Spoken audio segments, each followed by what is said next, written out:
किसी ने बड़े कमाल की बात कही है कि जीवन का पंथ जहाँ से शुरू होता है वहाँ राह दिखाने वाला ही गुरु होता है। हाय गाइस, मेरा नाम है एल के लोधा और एक छोटी सी कहानी है एक गुरु और एक शिष्य की। एक शिष्य अपने गुरु से सप्ताह भर की छुट्टी लेकर अपने गांव जा रहा था।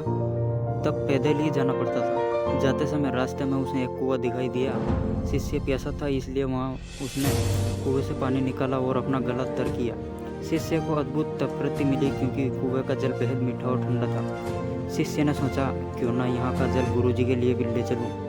उसने अपनी मशक भरी और वापस आश्रम की ओर चल पड़ा।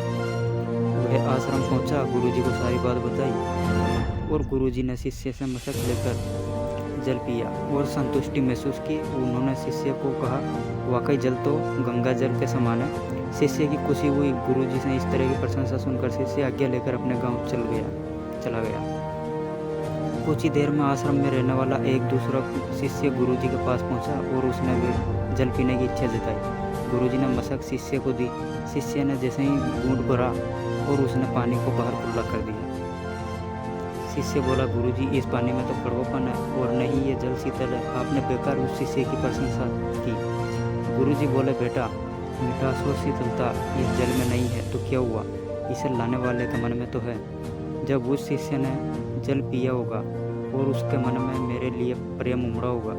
यही बात महत्वपूर्ण है। मुझे भी इस मशक का जल तुम्हारी तरह ठीक नहीं लगा, पर मैं ये कहकर उसका मन दुखी नहीं करना चाहता था। हो सकता है जब जल मशक में भरा गया तब वे शीतल हो और मशक को साफ न होने पर यहाँ तक आते जल वैसा नहीं रहा हो, पर इससे लाने वाले के मन में तो प्रेम कम नहीं होता ना। तो यही छोटी सी कहानी है दोस्तों।